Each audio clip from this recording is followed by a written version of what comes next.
Yo, how's it going, guys, and welcome back to another video on the channel. In today's video, it is one of my favorite type of videos to do. We are going to be doing a prediction, and in this prediction we're going to be taking a look at some of the potential January upgrades. I've taken a look through the websites, the team of the weeks, the headliners, all different types of stats, and I thought, you know what, I'll get a collection of players which I think will receive January upgrades in FIFA 21. We're going to talk about what cards got upgrades in FIFA 20 and what the implications are, because you might be wondering, yeah, a player gets an upgrade, cool, but if you have an inform or you have a player of the month, this could be impacted by the winter upgrade. We can expect to see the winter upgrades maybe around the start, middle of February, so the way the EA like to do things, we could see it around that time. If you guys enjoyed today's video, smash a like down below and subscribe for a lot more FIFA 21 content.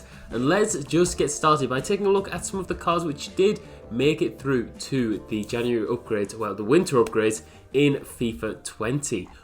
Daniel James went from a 72 to a 77. Got Fikayo Tomori 72 to 77. We had Erling Haaland. We had Martin Odegaard go from a 78 to an 82, so +4. We had Salisu, Real Sociedad 68 to 75. So the options for these cards and for these upgrades can turn really okay cards into very usable cards. Suyuncu last year 74 to 79, and finally Erling Haaland with a +6, 73 to 79. This guy's an absolute joke. Erling Haaland is a joke. He is included in today's video because he is just unbelievable, an unbelievable striker, and I think that his 84 rating isn't really fair to represent how good he actually is in real life. And speaking of rating to actually represent how good they actually are in real life, we start off, and obviously we have a few more Premier League players than other leagues because that is my sort of area, the Premier League. I want you guys to comment down below what other players we did miss out when I did this video, because I know I didn't really cover the Serie A Bundesliga as much, but we start off in the Premier League and we go for Bruno Fernandes. I think that this guy's been an outstanding midfielder, world class from last January and even before that when he was playing in Portugal. So coming to the Premier League, the sort of rating he is now, 87 rating, I think it's a fair rating, but to be honest, if you compare him to other players, I honestly would not be surprised to see an 88 or even an 89 rated Bruno Fernandes. He's already got a player of the month this season. He could potentially get a team of the year. He could potentially get another player of the month this week that I'm releasing this video. So I just think that he could get a +1, +2 on the card, and that could really have an importance on whether you actually have the player of the month. It could get a boost. If it impacts the rating because of the informs that he has, he would get a boost. Up next, Jack Grealish. Cannot believe this guy's 80 rated. When you look at the 80 rated cards in this game, Jack Grealish does not deserve to be on the same sort of table as them.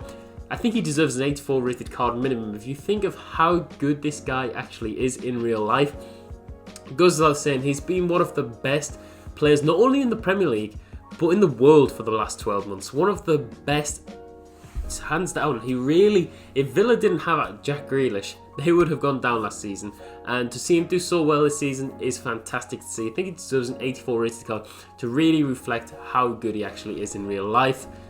Vestergaard up next to him. Southampton have been outstanding this year. I think Vestergaard does deserve a +4 up to his overall. Not very usable card in FIFA, but it's one where it's just there based on merit. Tierney up next. Tierney. Arsenal haven't been doing well that much at all, but I feel like Kieran Tierney is that guy. He is so reliable when you think of other left backs in this game. I can't believe that Kieran Tierney is only 78 rated. Obviously had the team of the week, one team of the week, scored an amazing goal at West Brom, and I think for Kieran Tierney, he's an 81 rated left back, maybe even higher. If Robertson is what he is, it's hard to say that Tierney is really that far off, and definitely isn't a player to be rated in the 70s. Up next, we go for Calvert-Lewin. This guy was on fire at the start of the Premier League season. He's just continued to score goals after goals. I think he deserves a +3 minimum to an 82 rated. He has obviously the Player of the Month card, and he really has been fantastic this season, so it would not surprise me one bit if we see a Calvert-Lewin. We have Cash next to him, Matty Cash from Aston Villa, again another Aston Villa player, but he's come to the league and he has been absolutely fantastic, so good. When I watched him live, he is really, really impressive. Kurt Zouma, Chelsea have been up and down this season, but you could definitely say Kurt Zouma has been super reliable for them in defence. And it's just his threat from corners is unbelievable. His physical presence is a joke. Next to him, another French centre-back, Koundé. I think that Koundé should get an 82, sorry, and this would potentially impact his road to the final card. What a card that is, by the way, and what a player this guy is in real life. An absolute beast for Sevilla. Next page, we go for Hernandez. Theo Hernandez. One of the best left backs in the world at the moment. He's got so many special cards. He's got the headliner card. I think this guy is pretty much nailed on to get that winter upgrade and receive a +3 to the card. And I think an 83 rated for this guy is definitely fair. Up next, we go to Liga and we actually go for Delort. +3 I've given to Delort, 79 rated. He's had the player of the month this season and I think he does deserve an upgrade. Erling Haaland up next. Now this guy, his stats since joining Borussia Dortmund are an absolute joke. And if you think that the development of this guy has been fantastic, I just think it's going to keep on going. And I think that when you look at how good he actually is in real life, 86 rated is more than justified for Erling Haaland. In the next couple of years, he is going to just be an absolute machine. Whether he's playing at Dortmund, wherever he's playing in the world, I think he's just a goal-scoring machine. So he's definitely going to be in the 90s, in my opinion. That is my prediction for the next couple of years. Probably not a very unrealistic or surprising opinion, but I think he will get a card rated 90 very, very soon, the way he is going. And last but not least, we have Koscielny. I think, again, ex-Arsenal player, doing well in Liga. And we have Danny Ings, guys.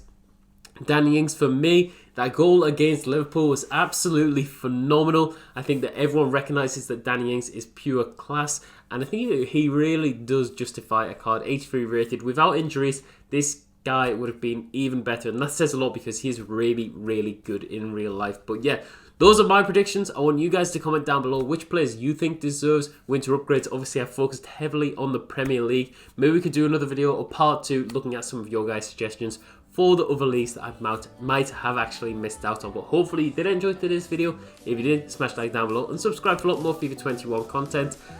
If there's any other videos you want to see, again, let me know in the comments. I'll catch you all in the next one.